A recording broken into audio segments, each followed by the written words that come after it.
esto vaya arrancando y voy contando quiénes somos. Bueno chicos, gracias por venir a la charla de Flask. Se van a presentar. Bueno, nosotros somos los tres socios de GECOP. GECOP es una cooperativa de desarrollo de software libre y basado en soluciones libres. Hace un tiempo empezamos a usar Flask para hacer algunas aplicaciones para nuestro uso interno y nos pareció una herramienta bastante buena, entonces queríamos contarles un poco de eso, sobre Flask. Bueno, les comento un poco. En realidad, para hacer aplicaciones web o para hacer web service hay un montón de herramientas que uno puede utilizar para construir sitios web, para facilitar el desarrollo. A nosotros particularmente nos pareció muy interesante hablarles de Flask porque nos parece que es un poco diferente a los otros frameworks, propone una manera distinta de trabajar y a nosotros particularmente nos dio la posibilidad de aprender muchas cosas específicas sobre cómo hacer webs y qué desafíos tiene a la hora de ponerse a desarrollar. Para mí la clave de Flask, lo más interesante es que es un enfoque simple. Esto quiere decir que cuando vos tenés que desarrollar una solución vas directamente a lo específico de esa solución y no tenés que tratar con complejidad accidental, o sea, con lo que está relacionado a cómo se trabaja de determinada manera con un framework. Por ejemplo, notamos que los componentes en Flask, a medida que vos querés que tu aplicación empiece a crecer, son módulos que están desacoplados. Ya los podés extender y podés reutilizar mucho de lo que existe en el mundo de Python para trabajar directamente.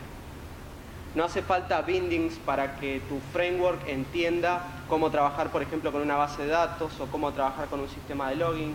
El acoplamiento de las diferentes bibliotecas es mucho más débil, es mucho más flexible en realidad, no débil.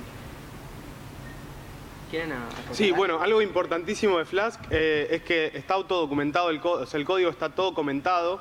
Entonces, en general, cuando uno tiene un problema, la fuente de documentación es leer el código. Entonces, muy rápido, uno cuando empieza a usar el framework, empieza a entender un poco cómo está implementado por dentro. Y eso hace que, digamos, la herramienta que vamos a usar, en la que vamos a basar en parte de nuestras soluciones, la podemos conocer internamente y podemos hasta extenderla de forma simple para que se acomode a nuestras necesidades reales. Digamos, acá no es...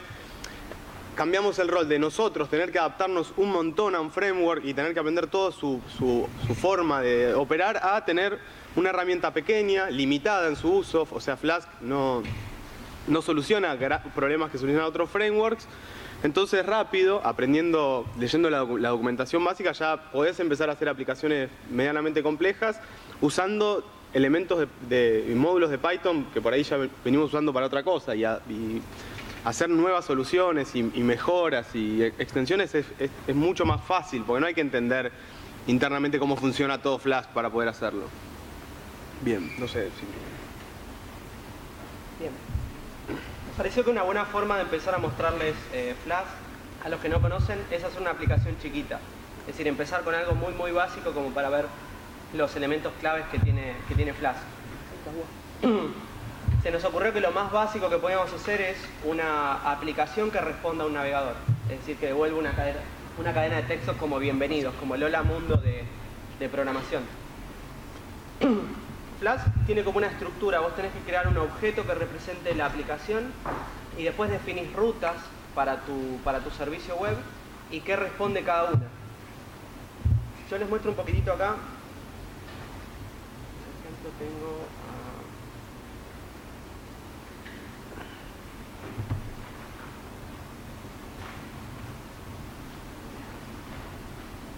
que no pregunté si teníamos... ¿Pudieran imprimir las hojitas? no sé.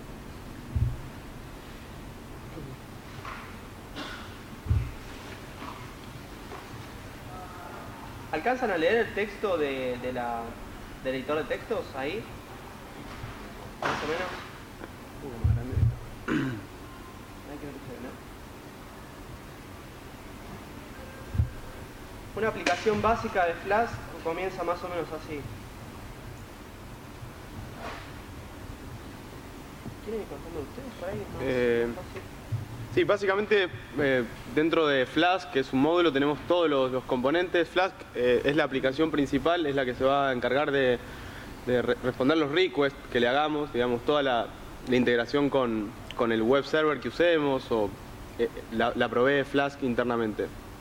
Fíjense que instanciamos un objeto aplicación y después usamos decoradores. No sé si alguna vez usaron decoradores en Python, son funciones que nos permiten envolver la función que está abajo del arroba. Es una sintaxis especial. Una cosa que es por ahí importante pensar, Flask es lo que se llama un DCL, es es como una especie de lenguaje de uso específico para hacer cosas web, digamos. En general la sintaxis y esto de escribir rutas viene de otros frameworks para Ruby, Sinatra, ¿no? Sinatra de Ruby fue el primero en tener una cosa así, de escribir una función y definir cómo llegamos a ella a través de la interfaz de la URL. Con ese método route estamos diciéndole, cuando te hagan un request a la raíz de la aplicación, llama a esta función. Acá no estamos recibiendo ningún parámetro, pero podríamos recibir un parámetro. Y lo que tenemos que devolver es un string o un iterador, o algo que se pueda iterar. Bien, la aplicación Flask ya trae micro WSGI, que es un servidor WSGI básico que nos permite tener un servidor de desarrollo funcionando muy fácil, nomás con ejecutar nuestro código, llamar a app.run, ¿no es? ¿No? Sí. Ya tenemos un servidor WSGI corriendo y tiene algunas cosas bastante interesantes. Ahí ven que dice debug igual true, que nos permite, que lo vamos a ver más adelante, y nos permite tener mucha información cuando estamos desarrollando. Sí, lo que me parece interesante comentar es que con esta estructura básica, si yo quisiera hacer un web service que devuelve objetos JSON o que devuelve XML, directamente ya tengo lo básico, lo que voy a utilizar. Flask viene además con un sistema de templates, como para que desarrollar web sea más fácil, pero el núcleo de Flask es bastante pequeño. Es un poco lo que decía Joa, podés leer el código, lo podés entender, no tiene demasiados componentes reutilizables incorporados, los tenés que ir incorporando vos. Lo que comentaba un poquito Joa es que debug true es un flag que vos colocás cuando estás desarrollando la aplicación, porque en ese momento de desarrollo, cuando estás haciendo un prototipo, es el momento exacto en el que vos querés detectar la mayor cantidad de errores, querés detectar cualquier detalle. Por ejemplo, si yo acá hablo de una variable que no existe, algo que no está, fíjense que cuando hago el request, Flask captura el error porque yo puse debug true. No sé si lo alcanzan a ver, está el tipo de la excepción, hay un mensaje bastante preciso de que esa variable no existe. Y si voy un poquito más abajo, fíjense que tengo la opción de desplegar el código en el que surgió esa excepción. Puedo ver que ahí está destacada la línea donde está el problema. Y también tengo en el mismo navegador un intérprete interactivo de Python en el que, por ejemplo, puedo empezar a explorar qué tengo en ese contexto. Este no es un buen ejemplo porque no tengo nada ahí, pero vamos a mejorarlo un poco. Vamos a suponer que tengo una variable, no sé.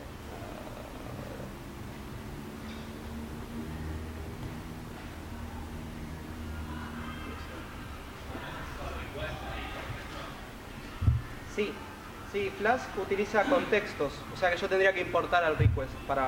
Me preguntaste vos, ¿no? Ahora eso lo vemos en un segundito si querés. Fíjense que en la consola puedo llegar a esa variable A que tengo definida ahí.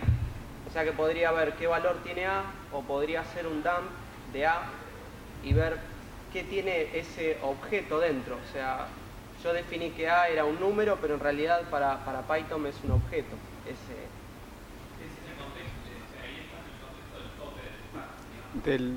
Del momento en el que se lanzó la excepción, o sea, acá, en ese contexto. Pero podés, ahí, si mirás el traceback, tenés la posibilidad. Ahora esto es un único archivo, pero si es más de un archivo de código, podés ir viendo en cada, digamos, cada lugar, cada línea del traceback, podés abrir la consola, inspeccionar el código que está alrededor, ver el contexto. Sí, me salté eso, fui directo, digamos, como al final del traceback, pero claro, en realidad vos ves toda la traza, ¿no? Claro. Y en cada uno aparece que puedas ver el código expandido son esos dos iconos de la derecha. O que puedas meter la consola ahí y probar por qué el dato llegó mal y en dónde se rompió. Sí, no me di cuenta. No, No. es claro, bueno, Flask está construido, digamos, si bien Flask es relativamente pequeño, además está construido con componentes todavía más pequeños, digamos. La parte de servir de manejar rutas y todo lo hace Bergseu, que es una herramienta que hizo Armin Ronacher también, la gente de Poco, ¿no? Sí, es temprano y me equivoco. Y es una aplicación, un componente todavía más pequeño que solo sabe manejar rutas. Flask ya tiene integrado algunas cositas más, como el manejador de templates, pero a un nivel bastante básico. Sí, eso creo que lo podemos comentar. De hecho, si nosotros queremos hacer nuestro propio framework web, podríamos usar Bergseu, que ya nos da un montón de cosas, y hacer algo distinto a Flask, si no nos gusta cómo está hecho. Algo que también incorpora Flask es un sistema de plantillas, ¿sí? Para que nosotros no tengamos que mezclar en nuestro código de aplicación HTML o el formato que decidamos utilizar para presentar la información. El motor de templates que utiliza Flask es Jinja, ya está instalado, pero vos podés utilizar cualquier otro.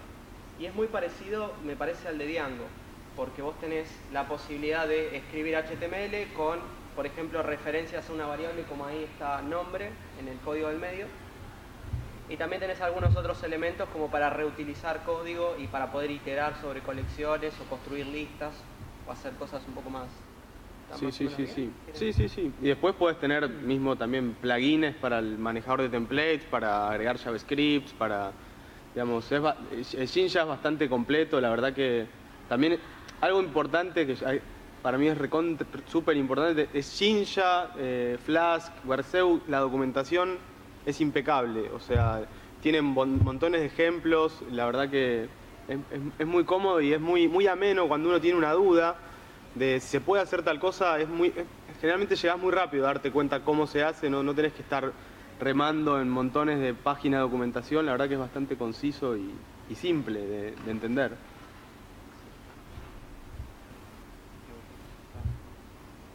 Vamos a hacer una cosa como para mejorar un poco este ejemplo.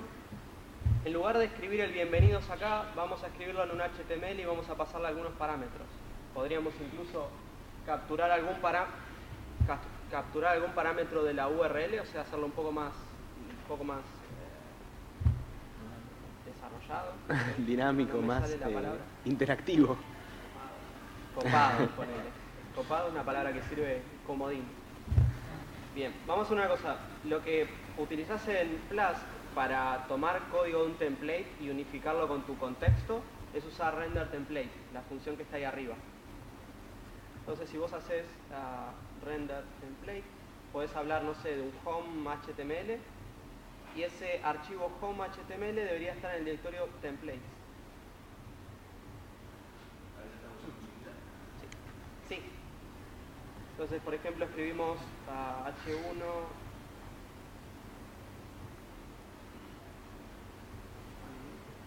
Por cuestiones de tiempo no vamos a escribir HTML bien formado, no se preocupen si no pasa el estándar de validación W3C. Bien, fíjense lo que cambió nada más, usé render template, un home HTML que está en el directorio templates, entonces ahora la aplicación lee ese HTML.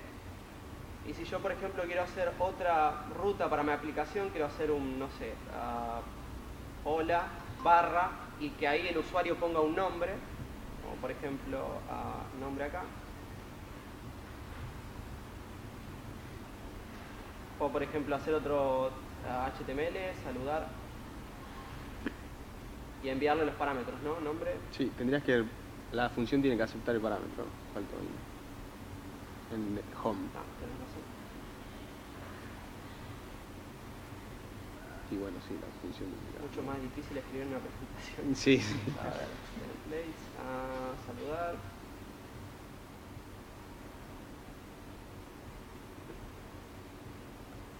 Mismo como acá pasamos un string, podemos pasar otro tipo de objetos de Python, podemos pasar listas, o sea, objetos directamente, diccionarios. Saludar. Opa. Faltó. Se llama hola.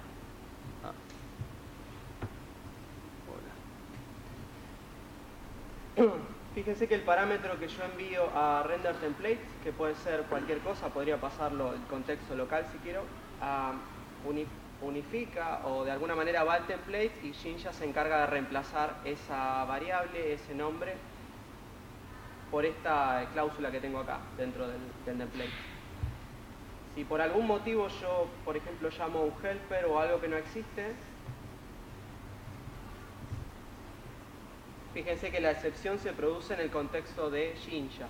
Entonces puedo ver, por ejemplo, que uno de los últimos pasos que hace Flask es tomar la función que escribí, render template, y cuando viaja a Jinja, acá se produce el problema. Entonces puedo ver el código en donde hay un conflicto y puedo, por ejemplo, abrir el contexto en Jinja. O sea, ver qué variables llegaron efectivamente al motor de templates.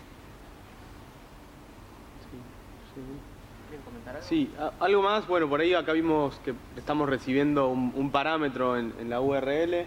Otra cosa que permite Flask es definir de qué tipo es ese parámetro, si es un número, si es un string. Entonces ya nos permite hacer como una validación básica de los datos que esperamos, digamos. Si esperamos que sea una ID de un registro numérico, ya Flask, si le pedimos con una sintaxis, era int 2 puntos, ¿no? Podemos directamente filtrar, cosa de que si viene un número y le pasamos un string, directamente ya Flask lo maneje directamente.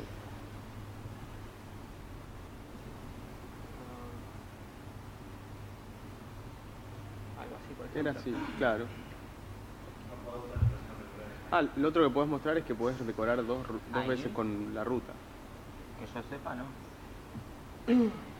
Expresión dos veces, claro.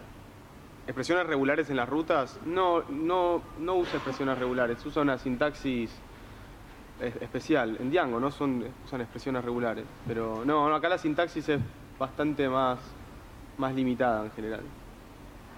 Sí, algo para comentar de las rutas, que nosotros usamos decoradores porque nos resulta cómodo ver, digamos, todas las rutas del programa, pero conforme una aplicación crece, lo que podés hacer es trabajar las rutas de otra manera, las podés definir todas juntas. Entonces tenés una aplicación modular y no definís la ruta, digamos, no te queda pegado, entre comillas, la ruta y la función que se ejecuta. Podés trabajar con views, podés hacer algo un poco más fácil de extender, digamos. Depende mucho del problema que quieras resolver, no es una solución general.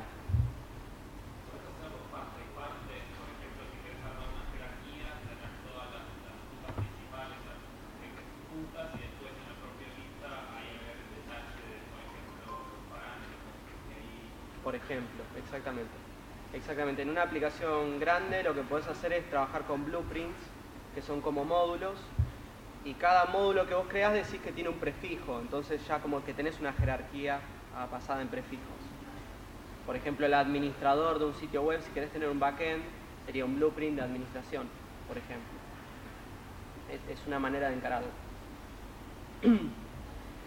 Algo que no comentamos de los templates es que vos podés reutilizar código. Es muy común que en un template vos quieras trabajar cada una de las partes de tu sitio como bodies, como digamos el marco principal, y que el resto del sitio, el footer, el menú, todas esas partes se reutilicen en el sitio.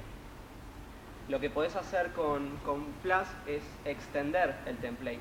O sea, vos trabajás de la misma manera que venimos hasta ahora, trabajando con un HTML bastante conciso, básico, y decir, bueno, el resto del HTML se extiende de otra plantilla. Fíjense que en el directorio en donde estoy trabajando ya nosotros habíamos empezado a hacer un ejemplo y tenemos ahí un archivo que se llama layout, que layout es como todo el marco que va a tener mi sitio web. O sea, no sé si estoy yendo muy rápido, ese es, digamos, el componente principal, todos se extienden de eso, es como, tiene el header, tiene definido el footer, no sé, en este caso puntual. Pero la idea es esa, es el esqueleto de tu sitio y dejas definido bloques que después reemplazás en templates específicos. Entonces, eso utilizás los templates. O sea, todo el sitio tiene el mismo template de fondo, salvo el bloquecito porque entró a la vista detalle de tal cosa. Bueno, gracias. Bueno, eso igual. ¿Se entiende? ¿Ya están familiarizados con eso? ¿Es muy nuevo?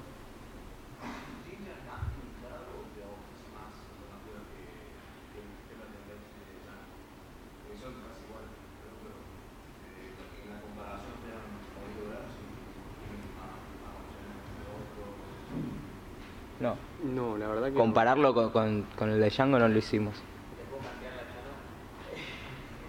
Es mejor en ciertos aspectos el de Flash. El problema es que no tiene definiciones regulares como Django. Entonces Django, acá por ejemplo, escribir 3 cuando de Django tiene que escribir una sola. A Jinja. a Jinja, al manejar... Es lo mismo. Jinja es mejor como variable porque Django. Tiene una variable de mejor manera de iterar. Sí, la verdad que es bastante intuitivo, la verdad que, no sé, en general de las necesidades que tuvimos nunca nos topamos con, uy, pará, y esto se puede hacer, no se puede hacer, la verdad que en las necesidades de desarrollo de una aplicación web nunca nos frustramos, la verdad, así que por ahí la sensación es que sí, que está completo, digamos, que... Bueno, si tengo suerte esto va a funcionar.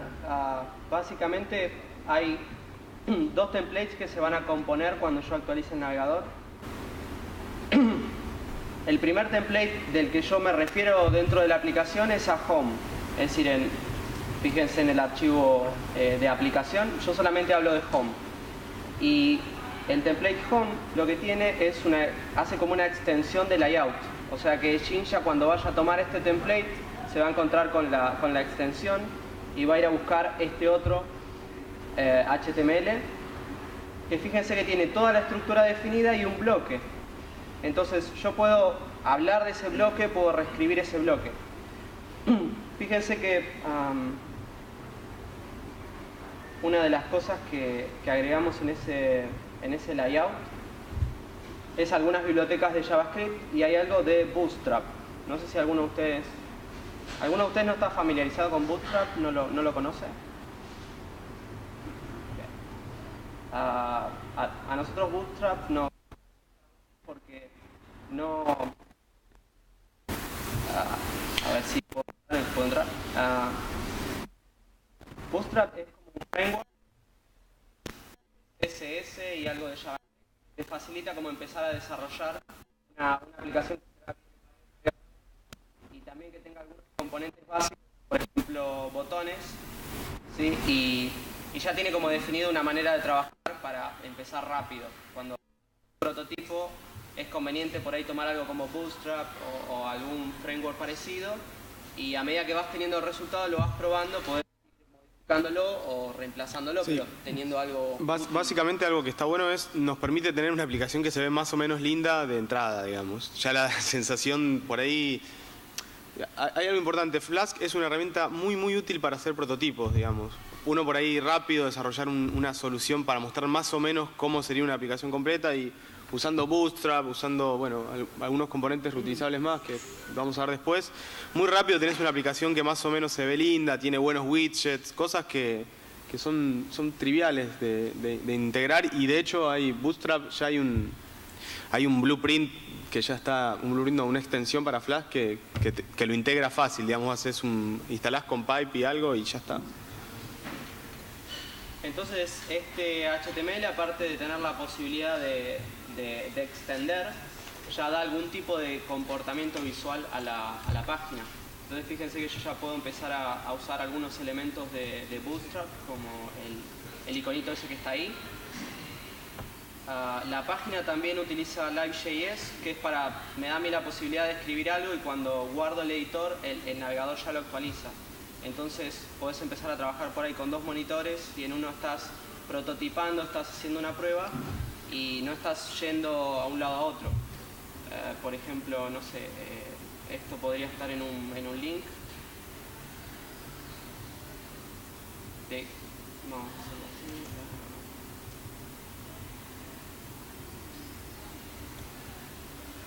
así. Y a este link le podés dar una apariencia.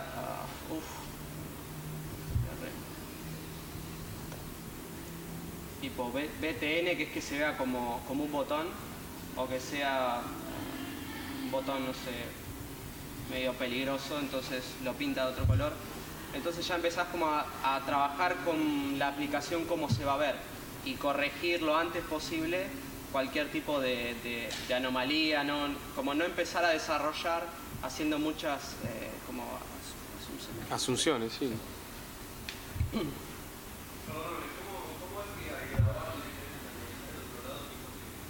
En el template estoy usando algo que se llama Live.js, es un JavaScript que lo incluís. Obviamente es útil en momentos, digamos, de desarrollo. Solamente lo incluís y lo que está haciendo ese JavaScript es generar request sin alterar, digamos, sin hacer refresh de la página, sino detectando si cambiaste algo. Entonces, cuando hace el request, se da cuenta de si cambiaste algo y lo actualiza en el navegador.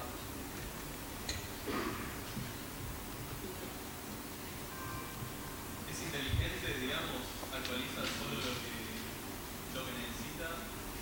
No. Actualiza toda la página, pero se da cuenta de si cambió algo, si cambió el CSS, un JavaScript. La inteligencia es saber si cambió algo o no. Claro, claro. No, en realidad ahí no. Ahí está haciendo de nuevo un wget, digamos. Está haciendo el get todo el tiempo. y viendo la diferencia. Y si cambió, vos ves que refresca. Y si no, no refresca el navegador. Está haciendo F5, pero por atrás, digamos. Por Ajax, sí.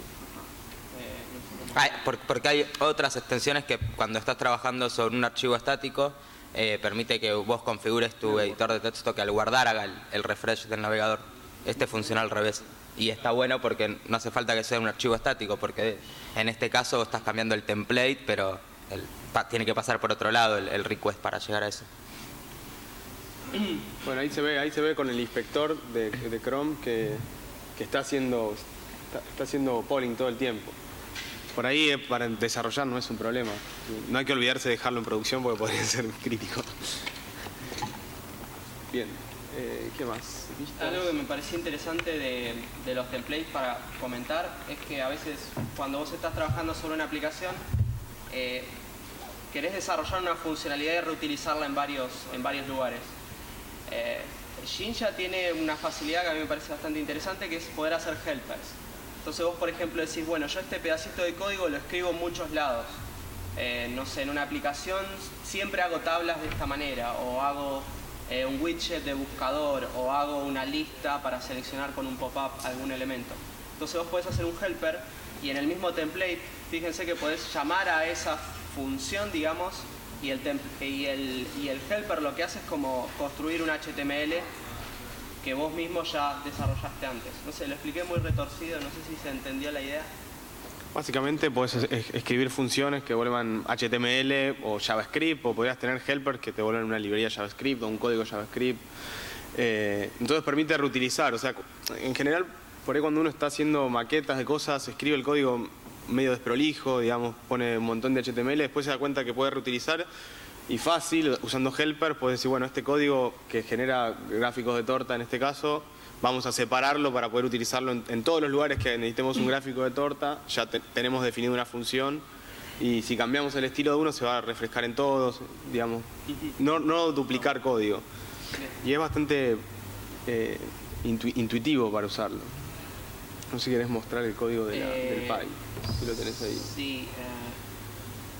Hay, por ejemplo, lo separamos en un helpers.py, donde están cada uno de los helpers que nos resultaban útiles para la aplicación. Entonces, fíjense que hicimos una función load que aplica el template al motor de Jinja. Entonces, vos por ejemplo estás en tu aplicación y decís import helpers, y después de helpers load en la aplicación. Entonces ahora mi aplicación, el motor de templates, podría, por ejemplo, construir un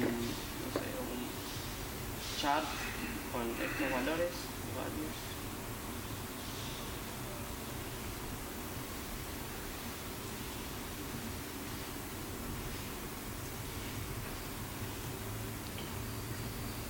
Y fíjense que ya construís un gráfico con esos valores de manera un poco más simple que tener que escribirlo directamente. Por ahí la primera vez es una mecánica como la que dice Joaquín. Vos primero escribís como el HTML, ves, che, esto me gusta, esta biblioteca la podemos usar. Y recién ahí, cuando tenés la necesidad, escribís el helper y lo escribís con los parámetros que vos querés, digamos. Lo escribís con la necesidad, teniendo en cuenta cuál es tu necesidad y como con una solución más específica, no general, digamos. No ir de lo general a lo particular, sino al revés, digamos. Por ejemplo, otro parecido es Py, que es para hacer como un gráfico de torta. Y a nosotros nos resultó útil trabajar con listas, o sea, pasarle todos los elementos como una lista o como un diccionario, sin pegarlo a un ORM. O sea, nosotros hacemos un query y después ponemos los datos en el gráfico y elegimos el ORM cuando sabemos qué problema hay que resolver. Exacto. No Digamos, aplicar por ahí pasa, mientras estamos maquetando una aplicación, hacemos un fixture de datos sin usar ninguna base de datos, como bueno, más o menos estos son los valores que vamos a tener, y después nos preocupamos de resolver esa parte de la aplicación, digamos. Por ahí muchas veces cuando uno plantea la opción de usar un microframework, y algunos te pueden mirar y decir, pero para, otros ya está resuelto. Bueno, muchas veces uno encuentra componentes que le gusta usar y acá la idea es que la caja de herramientas la vamos llenando nosotros con cosas que nos van siendo útiles, no aprender un set de herramientas enorme, por ahí sin entender muy bien cuándo lo vamos a necesitar, o cuando necesitamos tener que ponernos a entender cómo se le ocurrió implementar en el framework gigante que usemos. No digo que esté mal usar framework grandes, digamos, hay casos de uso en los que es muy cómodo trabajar con Flask. Por ahí hay aplicaciones que no es una buena idea, digamos. De hecho, tratar de... No silver bullets, digamos. No, Flask, no. Si vas a hacer una aplicación por ahí muy grande, no es la solución que necesitas. Por ahí, si vas a hacer una aplicación más pequeña, de uso específico, muy rápido, digamos. Nosotros...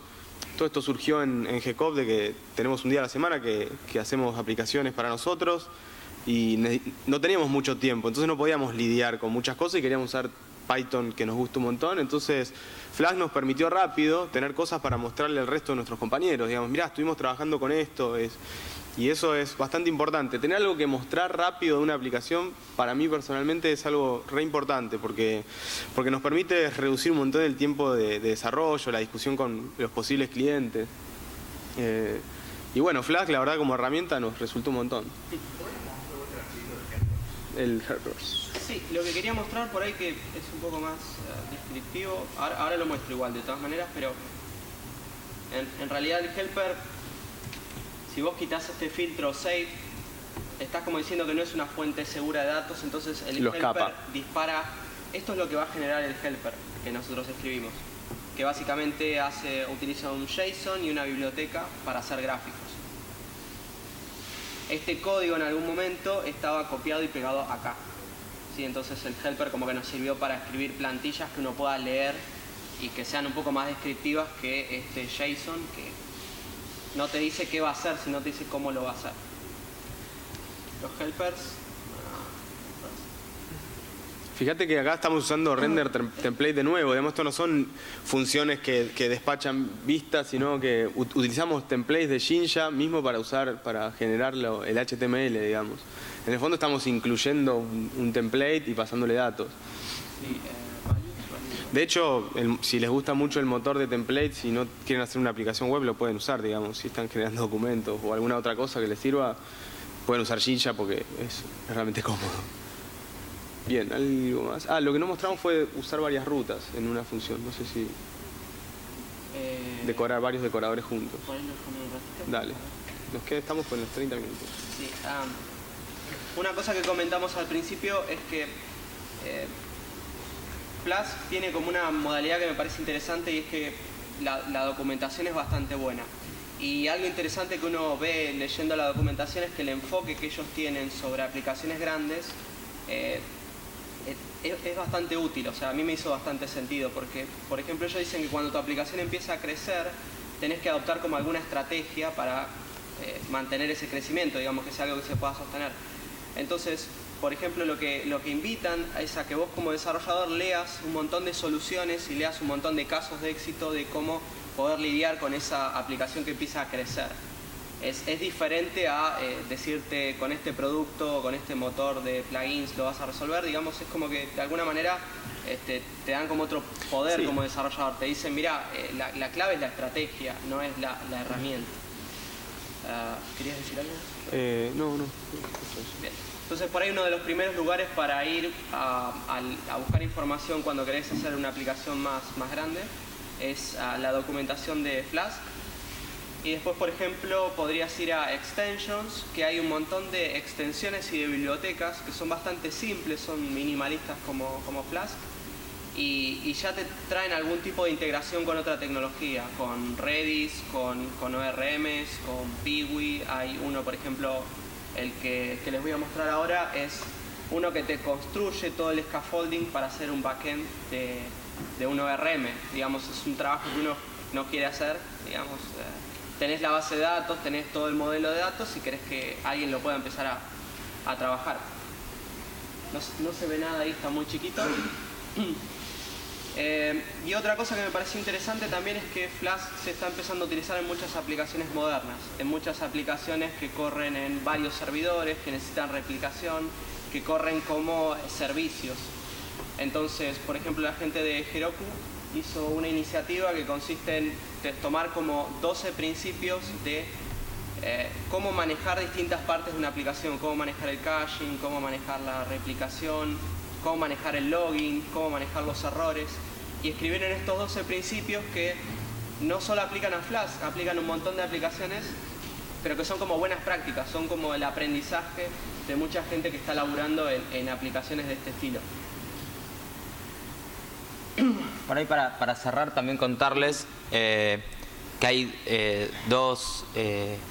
hay varios, pero servidores de aplicaciones que dejan probar gratuito. Por ejemplo, él acaba de nombrar Heroku y ahí lo recordé. Está Heroku, está OpenShift, que son hosting, pero en vez de HTML estático, de aplicaciones. Y muy fácil, o sea, en 10-15 minutos vos creás tu aplicación ahí, eso crea un repositorio Git, vos le agregás el código de lo que estuviste probando en tu máquina y pusheás y ya lo tenés para usarlo, dárselo a cualquiera, digamos, lo tenés hosteado en internet y estos servidores. Después, si tu aplicación crece, podés contratar servicios para que reciban más carga, pero en 15 minutos podés tener tu aplicación que estuviste jugando ese sábado a la tarde online para que otros la miren y bueno, para que la empiecen a usar.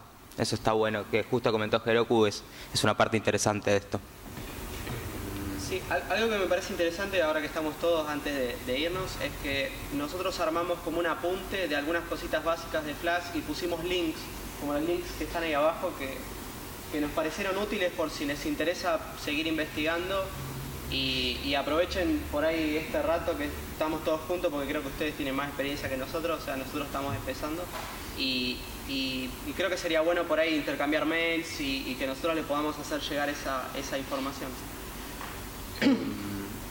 Sí, algo que está bueno, a mí me parece usar microframeworks. A veces hay muchas veces que usamos herramientas y no nos preguntamos muy bien por qué las cosas se hacen de una forma, porque por ahí, nos obligan a un workflow de laburo específico. Por ahí usar microframework y empezar a conocer más componentes hace que uno cambie un poco la mirada, ¿no? De empezar a elegir componentes por su calidad, por su pythonicidad. No estás obligado a usar ninguna librería ni nada. O sea, la invitación es a aprender, a tratar de, como esto que decía Hugo, digamos, cuando Flask te dice, si tu aplicación crece, bueno, acá hay estrategias, digamos, si te está invitando a aprender, no a decirte, bueno, acá, toma, este es el pescado y ya está, haces esto y ya está. Sino, bueno, tratemos, pensá, porque las aplicaciones, no hay una receta mágica. Hacer software no es un proceso industrial perfectamente acabado. No es que podés ir de un punto a otro y hay un camino específico. Se pueden tomar varias opciones, se pueden tomar decisiones. Y lo importante de Flask es que nos invita a tomar decisiones, digamos. Acá tenés un montón de ORMs distintos para usar. Si querés usar SQLite a pelo, podés hacerlo. Si querés usar SQL Alchemy o mismo el ORM de Django, podés usarlo, digamos. Acá estas son las herramientas que me son cómodas a mí para laburar. Elijo estas. Otro puede tomar otras y acá la idea es armar esto, una caja de herramientas y no tener un montón de código o por ahí pensarlo un poco como apropiarse del framework, digamos. Hay un framework grande, hay que investigarlo un montón, para poder decir, bueno, ya me siento cómodo y estoy como, entiendo la forma en que funciona internamente. Por ahí Flask es mucho más corto el tiempo de... Si bien el código, por ahí como vieron que hay un montón de decoradores, puede ser raro, también es una re buena oportunidad para conocer cosas bastante extrañas de Python. En general, el grupo que desarrolla todo esto, que son los chicos de Poco, Armin Ronacher, todos son gente que tiene mucha cabeza y la verdad que tienen muy buenos blogs, o sea, en general los productos, las cosas que hacen Jinja, Perseus, son realmente buenos y en general como que son bastante motivadores para decir, wow, quiero hacer software y documentación de esta calidad porque realmente da ganas de usarlo. Y eso, no sé si hay alguna pregunta por allá.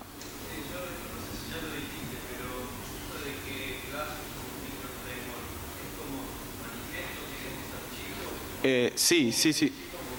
No, es chico a propósito. Hubo un April Fools, como el Día de los Inocentes al revés para Estados Unidos, que Armin Roger hizo una página web toda linda, muy linda, donde planteó un framework que era muy parecido a Flask en cierta forma y fue como el chiste de, bueno, desarrollar web hecho realmente súper simple. Y ahí él se dio cuenta de que había una necesidad real, digamos, de que un montón de gente quería hacer cosas con la web. Flask ya existía en ese momento. Y él se dio cuenta que para un proyecto es importantísima la documentación, mostrar ejemplos de código. En la documentación de Flask en general hay muchos ejemplos de código. Y bueno, la verdad que da gusto. Realmente a mí me agrada mucho leer la documentación de Flask, lo he recomendado un montón.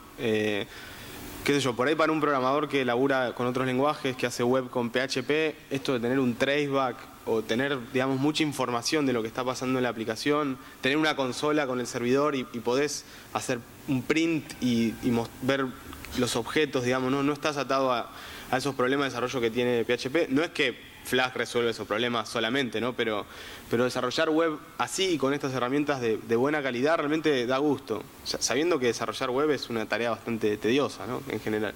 Al menos para mí. ¿Alguna pregunta más? Sí. Sí. No sé si probablemente tus palabras, pero probaron Cherry Pie. No. Ventajas y desventajas respecto a Bottle. Me parece bajo. Son muy parecidos, la verdad. Yo creo que...